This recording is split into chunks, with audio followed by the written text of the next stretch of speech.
প্রথমেই accounting software ওপেনের জন্য ইউজার নেম এবং পাসওয়ার্ড দিয়ে ঢুকতে হবে।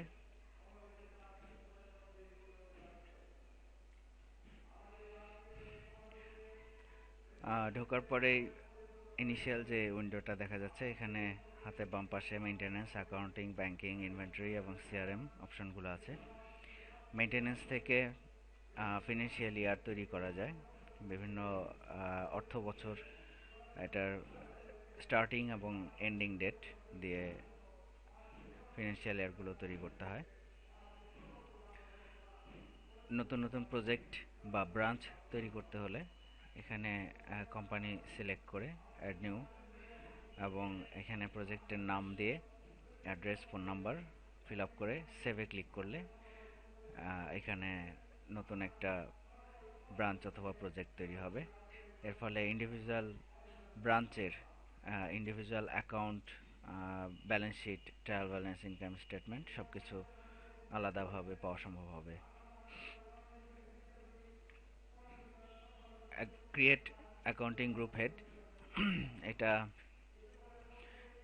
এখানে আমরা দেখতে পাচ্ছি যে 5টা লেভেলে অ্যাকাউন্টিং হেডগুলো তৈরি করা হচ্ছে, যেরকম ফার্স্টে অ্যাসেট, লায়াবিলিটিজ, ইনকাম স্টেটমেন্ট, ইনকাম এবং এক্সপেন্ডিচার। অ্যাসেটের ভিতরে ফিক্সড অ্যাসেট, ইনভেস্টমেন্ট, এগুলো জাস্ট বাই ডিফল্ট তৈরি করা আছে। ইচ্ছা করলে প্রয়োজন অনুসারে নতুন গ্রুপ তৈরি করা যাবে। এখানে অ্যাড ক্লিক করে যার আন্ডারে তৈরি করতে চাই সেটা সিলেক্ট করে হেডের নাম বা গ্রুপের নাম দিয়ে সেভ করতে হবে। এখন আমরা ধরে নিই যে একটা হেড তৈরি করছি আমরা, current asset, inter project transaction.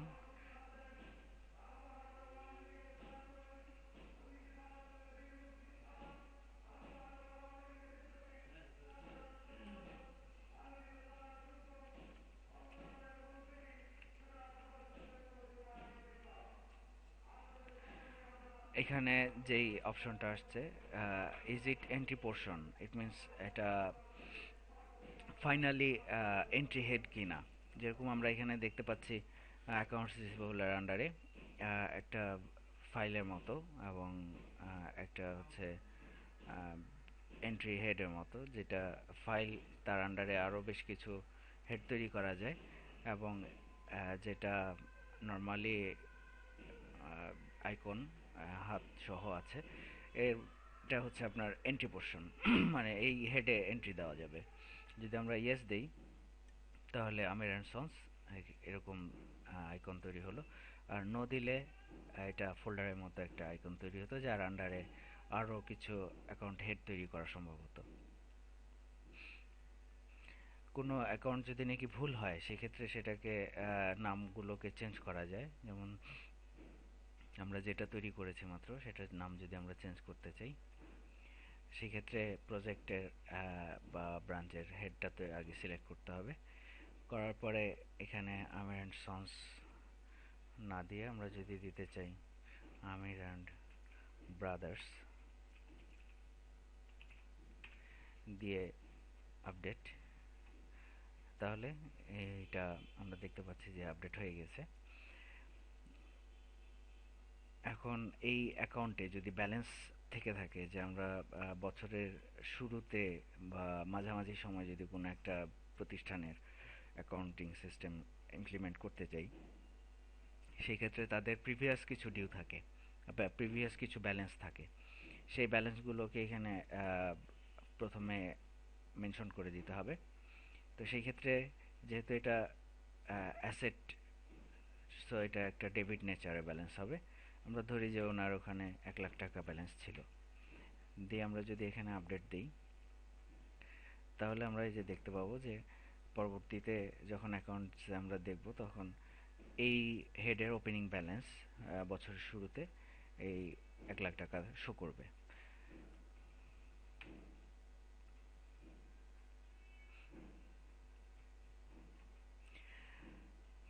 আমরা ইউজারের আইডি এবং পাসওয়ার্ড এখান থেকে তৈরি করতে পারি।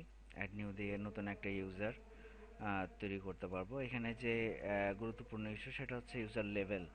ইউজার লেভেল যদি 1 হয় সেক্ষেত্রে ইউজার লেভেল 1 রিপোর্ট দেখতে পারবে, যে অ্যাকাউন্টিং রিপোর্টগুলো। কিন্তু ইউজার লেভেল যদি 2 হয় সেক্ষেত্রে সে কোনো রিপোর্ট দেখতে পারবে না, শুধুমাত্র আম, তার এন্ট্রিগুলো সে করতে পারবে। আর অ্যাডমিনিস্ট্রেটর যে কোনো এন্ট্রি আপডেট বা ডিলিট করার ক্ষমতা রাখে। আর এছাড়া অন্যান্য ইউজার শুধুমাত্র এন্ট্রি দিতে পারবে এবং লেভেল 1 হলে রিপোর্ট দেখতে পারবে।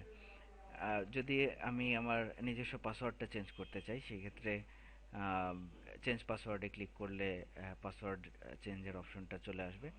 এখানে ওল্ড পাসওয়ার্ড আগে যেটা ছিল সেটা দিতে হবে, এবং নতুন কি পাসওয়ার্ড দিতে চাই সেটা, এবং সেটাকে আবার কনফার্ম করে চেঞ্জ দিতে হবে।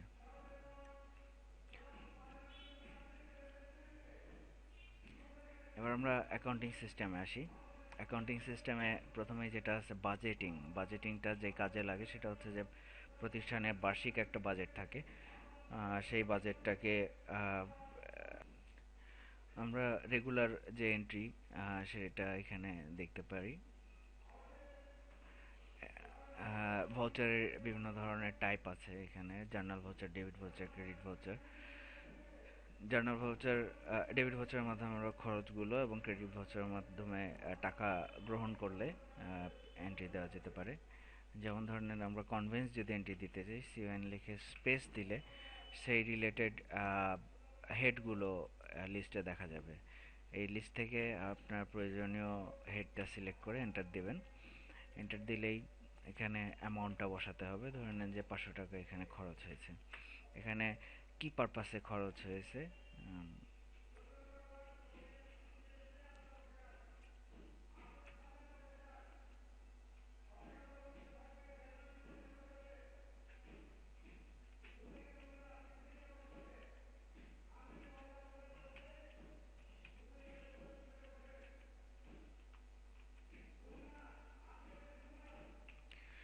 দিয়ে সেভ দিতে হবে। সেভ দিলেই এখানে একটা ভাউচার আইডি পড়বে। সেই আইডিটাই আপনার ভাউচারের গায়ে লিখে রাখতে হবে। যদি আপনি মনে করেন যে ভাউচারটা আপনি প্রিন্ট করতে চান, সফটওয়্যার জেনারেটেড একটা ভাউচার প্রিন্ট করতে চান, সেক্ষেত্রে প্রিন্ট অপশনটা রাখলে ভাউচার শো করবে এবং সেটাকে আপনি প্রিন্ট করে রাখতে পারেন। এখানে জেনারেল ক্যাশ আছে এবং পেটি ক্যাশ আছে। যদি কারো পেটি ক্যাশ মেনটেনের প্রয়োজন পড়ে সেক্ষেত্রে এটা একটা প্রয়োজনীয় মাধ্যম। কোনো ভাউচারকে কারেকশন করার জন্য অল্টার এন্ট্রি, এটা শুধুমাত্র অ্যাডমিনিস্ট্রেটর সেই ভাউচারটা কারেকশন করতে পারেন। এখানে ভাউচার আইডিটা দিয়ে এন্টার দিলেই ভাউচার শো করবে এবং প্রয়োজনীয় কারেকশন, যেমন অ্যামাউন্টে কারেকশন কিংবা ডেট কারেকশন অথবা হেড চেঞ্জ এইগুলো করা যাবে। অথবা ভাউচারটা যদি ডিলিট করতে চান সেক্ষেত্রে জাস্ট ডিলিট প্রেস করলেই ভাউচারটা ডিলিট হয়ে যাবে। এরপরে যেটা আমরা গুরুত্বপূর্ণ অংশ সেটা ইনভেন্টরিতে চলে যাচ্ছি। ইনভেন্টরি ফার্স্টেই আমরা যে ইন্টারফেস দেখতে পাচ্ছি এখানে অনেকগুলো অপশন। তার মধ্যে থেকে প্রথমে সাপ্লায়ার তৈরি করতে হবে। সাপ্লায়ার তৈরির জন্য আমাদের সাপ্লায়ার ক্লিক করলাম এবং নতুন একটা সাপ্লায়ার যদি আমরা চাই অ্যাড নিউ ভেন্ডর দিতে হবে। দিলে নতুন একটা উইন্ডো আসছে। এখান থেকে নিউ ক্লিক করে সাপ্লায়ারের নাম এবং আদার্স ইনফরমেশনগুলো এন্ট্রি করে সেভ ক্লিক করলে হবে। যেমন এখানে একটা আগে সাপ্লায়ার তৈরি করা আছে। আমরা যদি এই সাপ্লায়ার কিছু কারেকশন করতে চাই, যেমন ধরে নেন যে আমি মোহাম্মদ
সো আমরা এখানে দুইটা নাম দেখতে পাচ্ছি। কোনোটা কারেকশনের প্রয়োজন পড়লে সেটা সিলেক্ট করে চেঞ্জ করে আপডেট দিলেই, সেভ দিলে এটা চেঞ্জ হয়ে যাবে।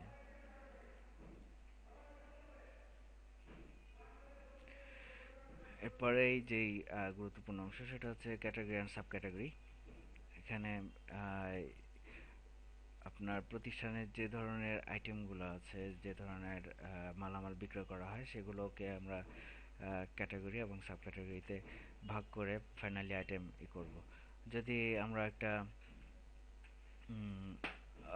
কম্পিউটার অ্যাক্সেসরিজ বিক্রেতার দোকানের কথা চিন্তা করি, সেক্ষেত্রে দেখা যাচ্ছে যে ওনারা মাউস, কিবোর্ড, বিভিন্ন ধরনের অ্যাক্সেসরিজ বিক্রি করে থাকেন। তো সেই ক্ষেত্রে আমরা প্রথমেই ক্যাটাগরিটার নামকরণ করি মাউস। এটা আগের থেকে তৈরি করা আছে, সো আমাদেরকে ডাটাটাকে আপডেট দিতে হবে। আমরা আপডেট করে নিলাম। নতুন আরেকটা যদি আমরা ক্যাটাগরি তৈরি করতে চাই, সেক্ষেত্রে কিবোর্ড। মাউসের আন্ডারে আমরা কিছু সাব ক্যাটাগরি তৈরি করতে চাচ্ছি।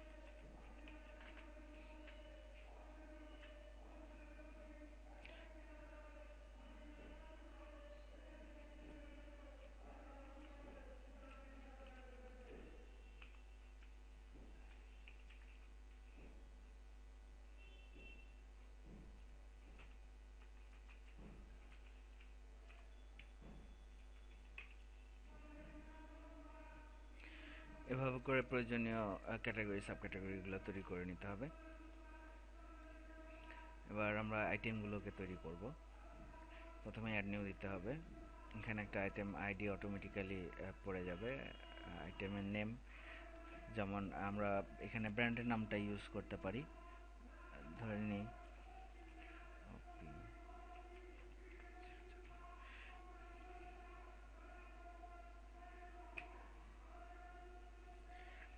এটা একটা মডেলের নাম।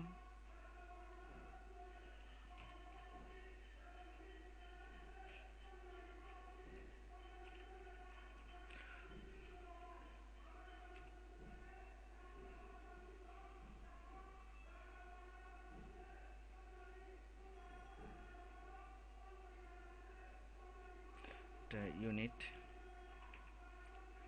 এটা কী ধরনের আইটেম, এবং এটা ইনভেন্টরি মেথড কী হবে, সেগুলো দেওয়ার পরে এখানে আমরা রিঅর্ডার লেভেলটা দিতে পারি। যেমন আমার স্টকে 5টা থাকতেই যেতে সে ওয়ার্নিং দেয়, এই জাতীয় কোনো রিপোর্ট যদি প্রয়োজন পড়ে, সেক্ষেত্রে এখানে আমরা রিঅর্ডার লেভেল এবং রিঅর্ডার সাইজটা দিতে পারি। দিয়ে আমরা এটা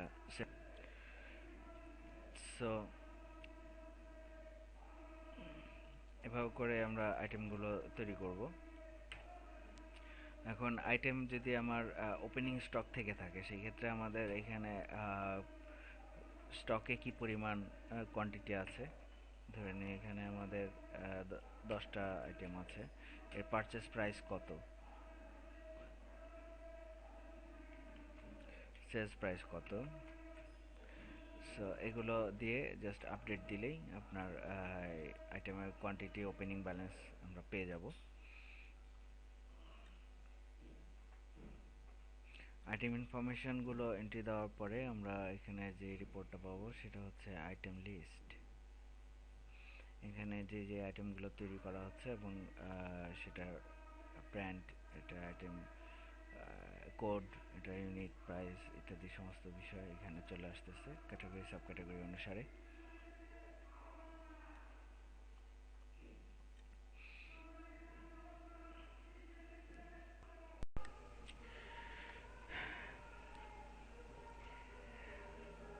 আমরা এর আগে আইটেম ইনফরমেশনে ইনফরমেশন আপডেট করেছি।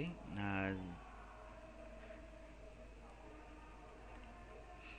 যদি একাধিক স্টক ইয়ার্ড থাকে সেক্ষেত্রে এখানে নিচের অংশে আপনার একাধিক স্টক ইয়ার্ড অনুযায়ী ইন্ডিভিজুয়াল কোয়ান্টিটি এবং প্রাইসগুলো শো করবে। যখন আমরা আইটেম পারচেস করব, বাল্ক অর্ডারের ক্ষেত্রে দেখা যাচ্ছে যে আমরা এলসির মাধ্যমে অথবা লোকাল পারচেসের মাধ্যমে অর্ডার দিতে পারি। লোকাল পারচেস কোন প্রজেক্ট, কোন ওয়্যার হাউসের জন্য আমরা দিচ্ছি, কাকে আমরা সাপ্লায়ার হিসেবে ট্রিট করছি, প্রথমে অ্যাড নিউ দিয়ে নিতে হবে।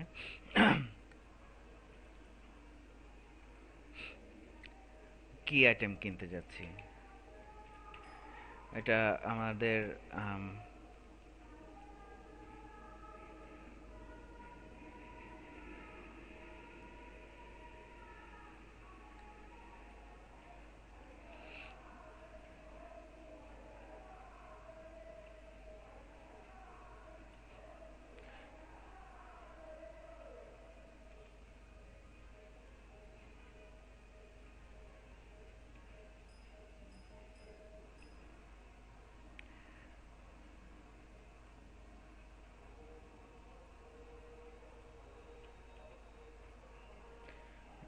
এখানে ইউনিটের ঘরে দেখাচ্ছে যে এটা কত কোয়ান্টিটি কেনা হচ্ছে। এখানে কেজি দেখতে পাচ্ছি আমরা, সুতরাং এখানে আমরা কত কেজি কিনছি সেটা ইনফরমেশন দিলাম, কত করে কিনছি অ্যামাউন্ট।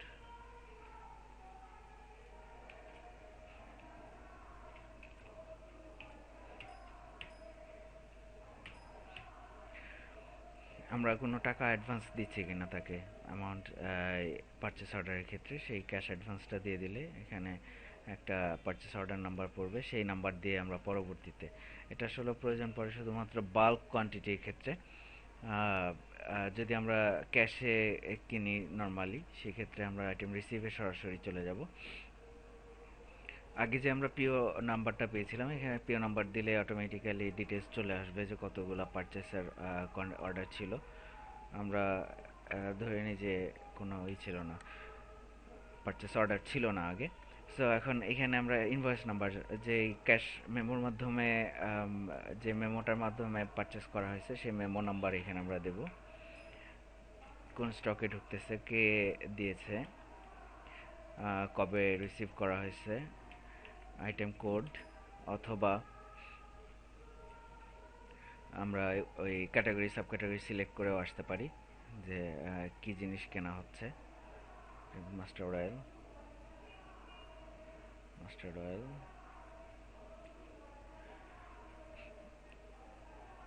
কত কেজি নেওয়া হচ্ছে।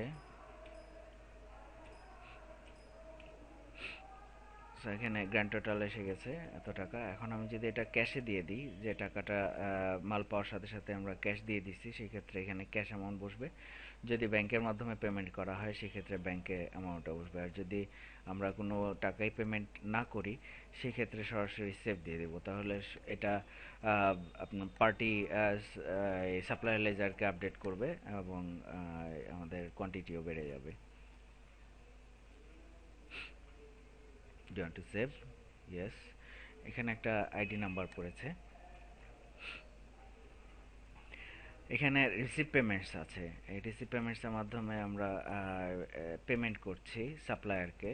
অ্যাড নিউ, আমরা যে রিসিভ করছি সেই রিসিভের আইডিটা দিলাম, দিলে এখানে ডিটেলস চলে আসলো এবং তাকে কত টাকা এখন ক্যাশ দিচ্ছি সেই ক্যাশের পরিমাণটা এখানে দেখাচ্ছে যে ডিউ মাইনাস, তার মানে তাকে অতিরিক্ত টাকা দেয়া আছে অলরেডি। সো আমরা এখানে এখন ক্যাশ নাও দিতে পারি। আইটেম রিসিভ হলো, আইটেম রিসিভ হওয়ার পরে আইটেম ইস্যু করার ফলে এখন যে প্রোডাকশনগুলো হবে সেটা আমাদের প্রোডাকশন এন্ট্রি দিতে হবে। ইট মিনস আমরা র ম্যাটেরিয়ালস ইস্যু করেছি এবং এখানে প্রোডাকশন ফাইনাল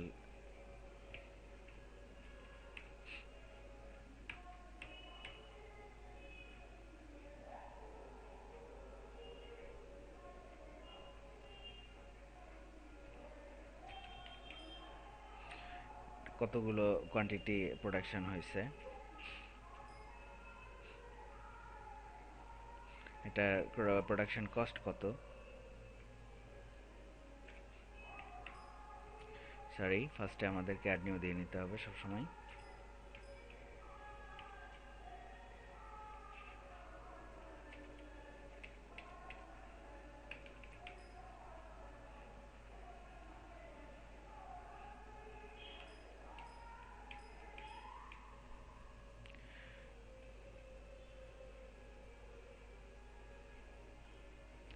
সো এখানে সেভ দিলাম, আমরা সেভ দিলে এখানে প্রোডাকশন হয়ে গেল।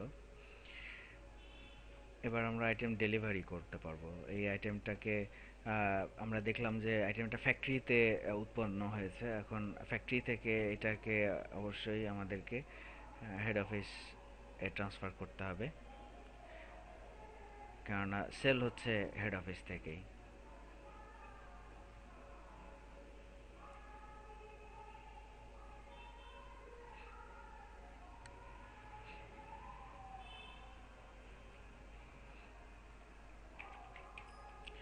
এখানে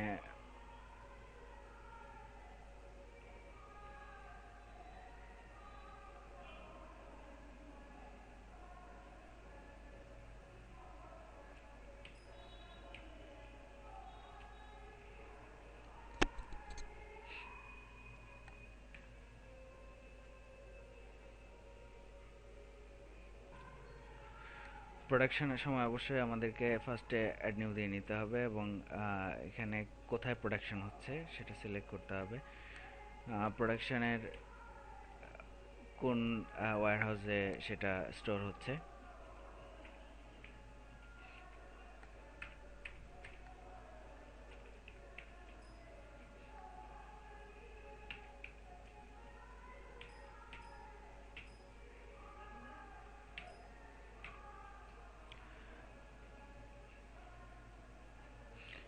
তো এভাবে করে আমাদের প্রোডাকশনটা কমপ্লিট হলো।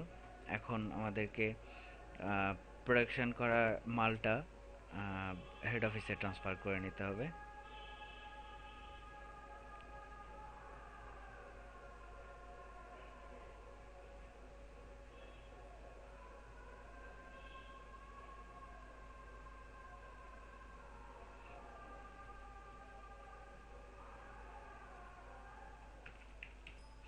আমরা যে 10টা কোয়ান্টিটি প্রোডাকশন করলাম, এখানে আমরা সেই পরিমাণ কোয়ান্টিটি দেখতে পাচ্ছি।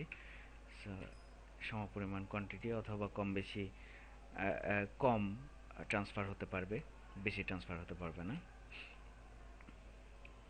এখানে প্রোডাকশন রিলেটেড কোনো কমেন্টস থাকলে সেটা দিয়ে সেভ করে ফেলতে হবে।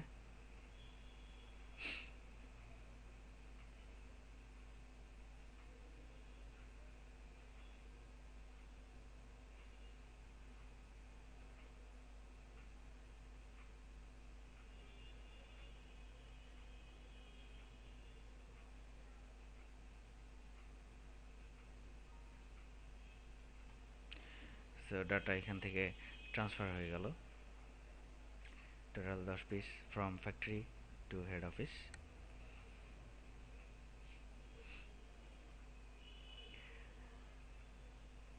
এখন আইটেম সেলের জন্য প্রস্তুত, আমরা আইটেম এখন সেল করতে পারবো।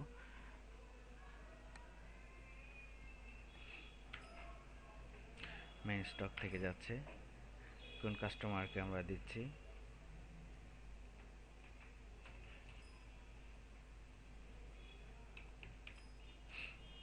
অথবা এখান থেকে আমরা কাস্টমার সিলেক্ট করে দিতে পারি, অথবা আমরা কাস্টমার আইডিও জানি না, নামটাও খেয়াল নেই, আমরা ফোন নাম্বার দিয়ে সার্চ করতে পারবো। এখানে সার্চের অপশন আছে।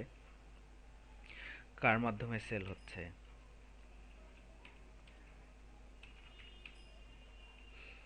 এখানে অ্যাভেলেবল কোয়ান্টিটি আছে। একইভাবে যদি কাস্টমার টাকা দিয়ে থাকে সেক্ষেত্রে এখানে ক্যাশ অ্যামাউন্টটা বসিয়ে দিতে হবে, আর যদি এটা ডিউতে থাকে সেক্ষেত্রে আমরা কোনো অ্যামাউন্ট পেমেন্ট করব না। আমরা কি ইনভয়েস এবং চালান প্রিন্ট করতে চাই কিনা সেক্ষেত্রে এই দুটো অপশন সিলেক্ট করে দিতে হবে, দিয়ে সেভ ক্লিক করতে হবে। সেভ ক্লিক করলে অটোমেটিক্যালি ইনভয়েস এবং চালান প্রিন্ট হয়ে যাচ্ছে। সেই অনুযায়ী আমরা প্রিন্ট আউট করে এটা কাস্টমারের কাছে দিয়ে দিতে পারবো। এখানে উল্লেখ্য যে যখন আমরা কাস্টমার ইনফরমেশন তৈরি করছি, এখানে আমরা যখন কাস্টমার ইনফরমেশন তৈরি করব তখন কাস্টমারের ডিটেলস দিতে হচ্ছে অ্যাড নিউ দিয়ে।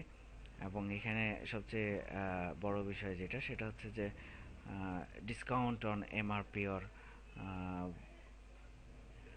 Something like this. এখানে এমআরপিতে ডিসকাউন্ট দিতে পারো, কত পার্সেন্ট ডিসকাউন্ট দিচ্ছেন, এই অ্যামাউন্ট সংখ্যাগুলো এখানে বসিয়ে দেওয়া সম্ভব।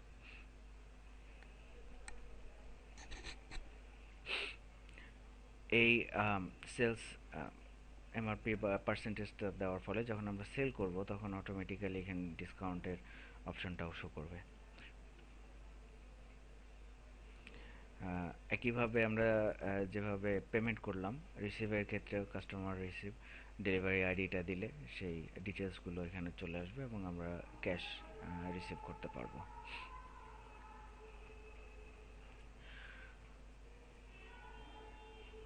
এখানে সিআরএম এ কন্ট্যাক্ট ম্যানেজার, এখানে কাস্টমারদের ইনফরমেশন, তাদেরকে কবে কবে ভিজিট করা হয়েছে, কোনো প্রজেক্ট থাকলে সেই প্রজেক্টগুলো করা যাবে। এটা কাস্টমার রিলেশনশিপ ম্যানেজমেন্টের জন্য প্রয়োজন হতে পারে। ইনভেন্টরিতে এছাড়া যেটা প্রয়োজন পড়বে সেটা রিপোর্ট। এখানে আমরা অনেকগুলো রিপোর্ট দেখতে পাচ্ছি, present stock, project wise, godown wise, reorder রিপোর্টগুলো, যেটা আমরা রিঅর্ডার লেভেলে যেই সংখ্যাগুলো দিয়ে রাখবো সেই অনুযায়ী রিঅর্ডার রিপোর্ট আসবে। স্টক মুভমেন্ট রিপোর্ট পাবো আমরা। প্রেজেন্ট স্টক আমরা যদি দেখি যে main stock, herbal project, herbal মেডিসিনে কোনটা কি পরিমাণ স্টক আছে, প্রাইস কত, স্টক প্রাইস কত এবং সেলস প্রাইস কত।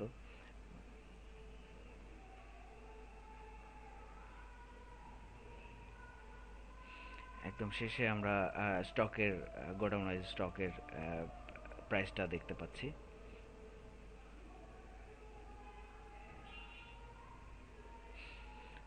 আমরা কি পরিমাণ মাল রিসিভ করছি সেটা রিসিভ ডিটেলসে আমরা দেখতে পাবো। এখানে জাস্ট তারিখটা দিলেই হবে, কত তারিখ থেকে আমরা দেখতে চাই রিপোর্টটা।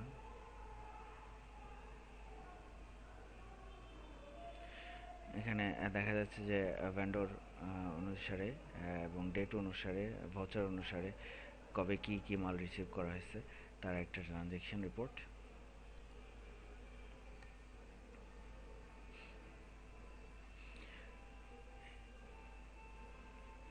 Sales report, daily sales report, summary report, monthly sales, top item sales, customer wise sales, SR wise sales, customer wise delivery, employee wise delivery, এভাবে আমরা অনেকগুলো রিপোর্ট সেলস থেকেই পাবো।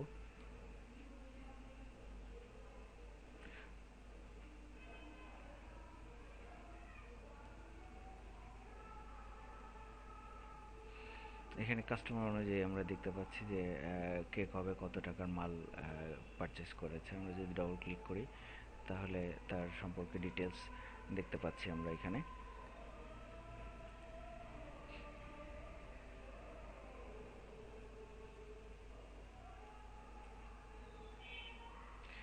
সাপ্লায়ার আমাদের কাছে মোট কত টাকা পায়, এখানে আমরা টোটাল অ্যামাউন্টটা দেখতে পাচ্ছি।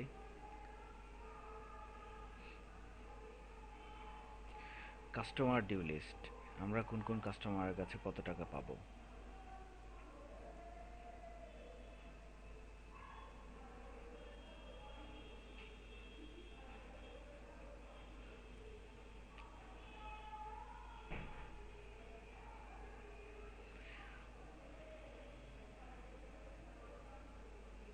আমরা যে ডেট রেঞ্জ দেবো সেই ডেট রেঞ্জের ভিতরে কোন আইটেম ম্যাক্সিমাম সেল হয়েছে তার একটা রিপোর্ট আমরা দেখতে পাচ্ছি।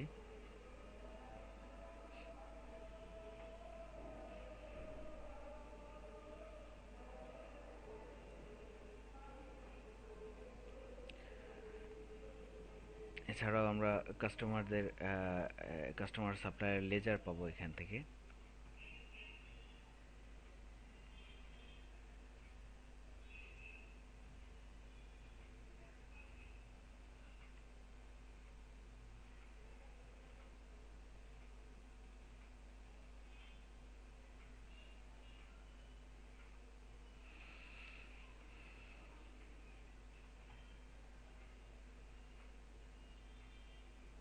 সে কবে কবে কি কি মাল নিয়েছে এবং কত টাকা প্রদান করেছেন তার একটা ডিটেলস রিপোর্ট আমরা পাচ্ছি।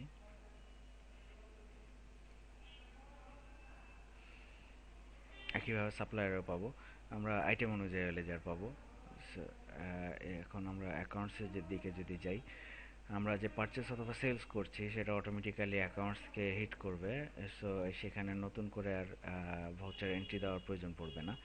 আমরা যে আগে দেখেছিলাম যে শুধুমাত্র দিনের যেই খরচগুলো সেগুলো আমরা রেগুলার এন্ট্রির মাধ্যমে এন্ট্রি দিচ্ছিলাম। এর ফলে দিনের শেষে আমরা ট্রায়াল ব্যালেন্স এবং ক্যাশ কাম, প্রথমত যেটা রেগুলার প্রয়োজন পড়বে সেটা হচ্ছে ক্যাশ কাম ডে বুক।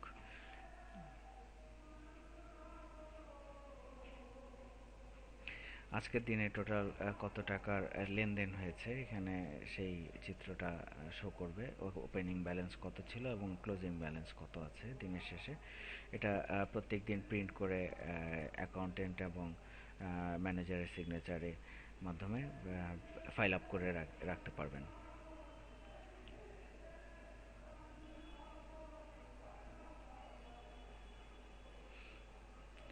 আমরা যদি আজকের দিনের ট্রায়াল ব্যালেন্সটা দেখি,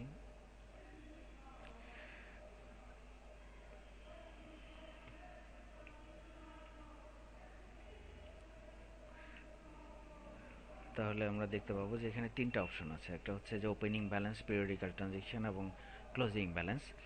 ওপেনিং ব্যালেন্সটা হচ্ছে যে আজ আমরা যেই তারিখটা দিচ্ছি, যে পিরিয়ডের রিপোর্টটা দেখতে চাচ্ছি সেই পিরিয়ডের ফ্রম ডেট, ইট মিনস শুরুর তারিখের ওপেনিং, তার আগের দিনের ক্লোজিংটাই আজকের দিনের মানে শুরুর দিনে ওপেনিং হিসেবে আসছে।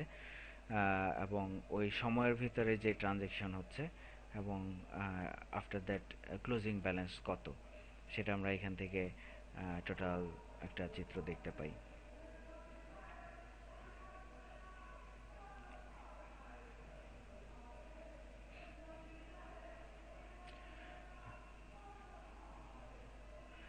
এখানে আরো এর ভিতরে লেজার আছে, জার্নাল রিপোর্ট অফ আছে, চার্ট অফ অ্যাকাউন্টস আছে। আমরা চার্ট অফ অ্যাকাউন্টসটা যদি দেখি, টোটাল হেডগুলোর একটা দেখতে পাচ্ছি আমরা।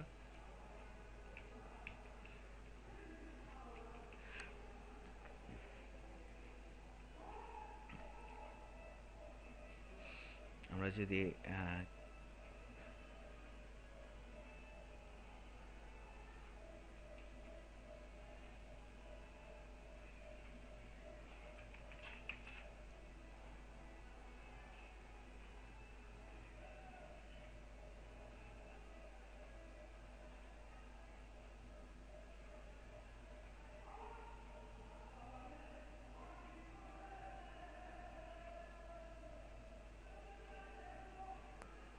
আমরা ওপেনিং ক্যাশ দেখতে পাচ্ছি এবং বিভিন্ন সময় যে ট্রানজেকশনগুলো হয়েছে সেই ট্রানজেকশন অনুসারে ডেবিট ক্রেডিট এবং অ্যাট লাস্টে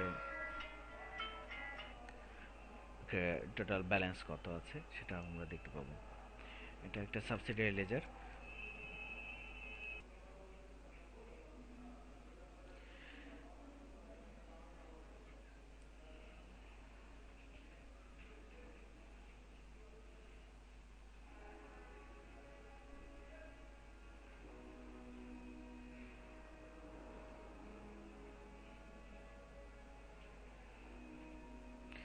আমরা এখানে ইনকাম স্টেটমেন্টটা দেখতে পাচ্ছি। টোটাল প্রোডাক্ট সেল হয়েছে কত, এটা কস্ট অফ গুডস সোল্ড ছিল কত এবং আদার্স খরচ কত ছিল দিয়ে total net profit and loss সেটা আমরা দেখতে পাবো। এখানে একটা জাস্ট ডেমো ডেটা আছে। সো টোটাল এন্ট্রিগুলো দিলে এখানে অ্যাকচুয়ালি প্রফিট অ্যান্ড লসটা বের হবে।